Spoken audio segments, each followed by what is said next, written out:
Good morning, everyone, and thank you so much for being here today.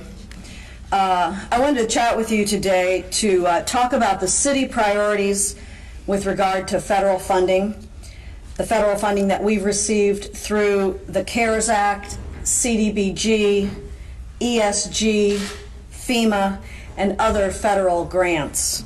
I know that was a lot of acronyms. We know the toll that COVID has taken has been so great. We will use these funds in three main categories: health, humanitarian, and business. This pandemic is likely to be a massive long-term problem. 41 million Americans have lost their jobs. And we know that those jobs fall primarily on the shoulders of folks who are already just making it and are vulnerable to any interruption in their income. Federal and state unemployment will run out, but our people will still be suffering. Spending priorities that we're announcing today, we hope will help ease some of that difficulty. These historic investments are going to be made to address not just the devastating public health impact of this virus, but also the astronomical economic and humanitarian fallout that's threatening our fellow St. Louisans. As I know you probably remember, back on May the 6th, the city received $35 million from the state of Missouri through the CARES Act. These were emergency relief funds from the federal CARES Act designed to provide support to protect workers, families, and businesses. Frankly, we should have received $17 million more had we received the same amount per capita that St. Louis County received. But we are continuing to work with the state to try to get those additional funds to benefit our people. The City of St. Louis residents should certainly receive the same amount as those residents in St. Louis County. We know that this global pandemic will have devastating effects on our residents and businesses for both the short and long term, as I mentioned. We must be intentional and deliberate and thoughtful in recognizing our COVID-19 related hardships are not going to go away overnight. It will be felt in every corner of our community for months and likely years to come, especially among high-risk, vulnerable populations that have already been disproportionately affected by this virus. I do want to introduce today the people that are here with me because they have worked extremely hard to put together this comprehensive package.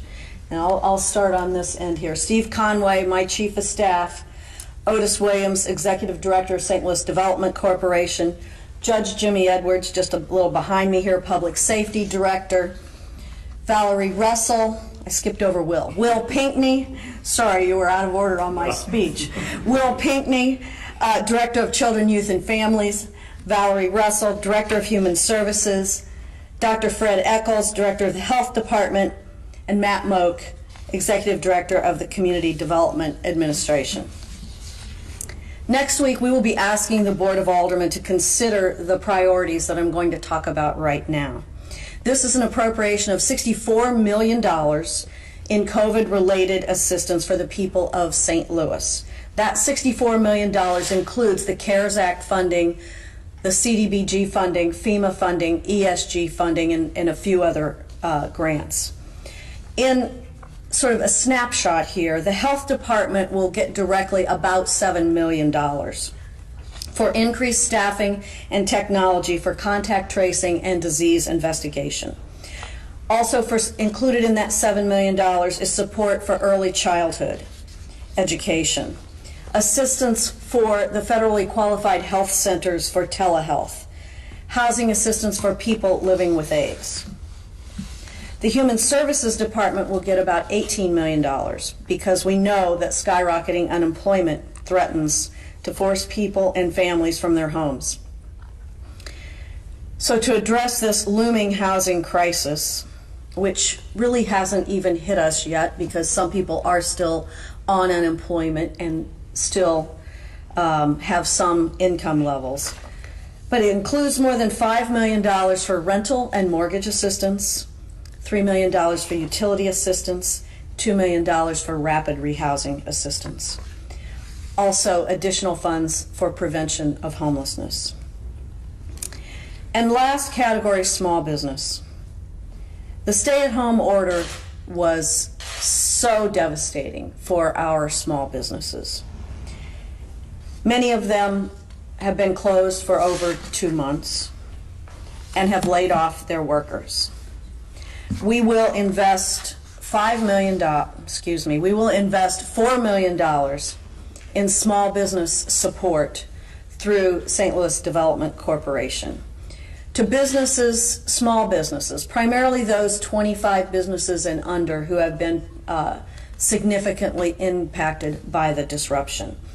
We will also prioritize those businesses that are in already federally designated areas, which are our most distressed areas. And lastly, in the categories here, of course, we're going to spend a significant amount of money, almost $12 million, on personal protective equipment, PPE, on tests, test kits, test supplies, on cleaning, on sanitizing, and on our facilities to keep folks safe. We know that in the absence of a vaccine, we have to have this expanded testing. We have to test more people more often. We have to make PPE more readily available. That's masks, it's gloves, it's gowns, it's shoe covers. It's all of the things that folks need to keep themselves safe. So that those additional funds and the test kits, we're spending over $2 million on test kits alone. That doesn't even include the processing of that, which is done by the labs. In order to make sure that we have tests available for everyone who has symptoms and for everyone who needs to be tested, even folks who are asymptomatic. As those of you know, we started out on this process a couple of months ago, and we didn't have tests, and we didn't have swabs, and we didn't have what we needed to do that testing. We have finally broken loose some of the log jam on that, and we have test kits. But now, of course, we need the capacity, the whole system needs the capacity to process those test kits. So as we move along this continuum, we continue to work through, and when I say we, the big we, the City of St. Louis County, and the region and the state, continue to work through the components that are needed in order to allow us all to coexist with COVID. Coexisting with COVID until hopefully there is a vaccine. 100,000 Americans have lost their life to this deadly virus. And the funds that you are hearing about today are those funds which we hope and expect will assist those folks who have been and will be hardest hit by this pandemic. And with that, I'll be glad to take any questions.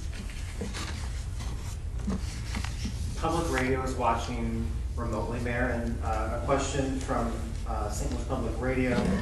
How does the mayor plan to work with the alders, I'm guessing they mean the Board of Aldermen, in regards to the funding plan, and will they have a role in developing the plan?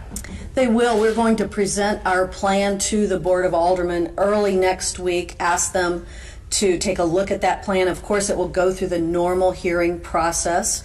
We think we've done a good job of outlining programs that are needed both for people and for business and for health in terms of testing. But of course, we work with the Board of Aldermen and take their opinions into consideration so that we can come together to have one bill which will benefit the people of St. Louis. Another question from Public Radio. What portion of the $7 million that is going to be allocated to the health department goes to contact tracing? How many new hires are planned? About 25 new hires are planned, but also additional technology is planned for contact tracing. The total amount is about $2.5 million. About $2.5 million. Let me check my number here. So. No. Okay. Thank you all. Appreciate you being here today. And then Jacob has some handouts of the numbers.